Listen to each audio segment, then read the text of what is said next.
Hi, to set SIM card's PIN code on your Xiaomi Redmi 10, you will need to go in the phone settings first, and here find this tab Security and Privacy, and after that scroll till the very bottom of the page to see more security and privacy settings.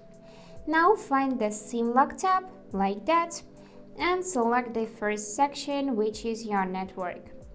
And after that, you can enable lock SIM. For that, just tap on the switcher and enter your SIM card's PIN code, which is provided by your network provider. So just enter it, tap the OK button, and now our SIM card is locked. So you can easily change SIM card's PIN code in this section. For that, you need to enter your old PIN code and then create new SIM PIN code and confirm by pressing OK button. And now when you will remove SIM card from your phone and then insert it back, you will need to enter this PIN code. So that's it for today. Hope this video was helpful and thank you for watching.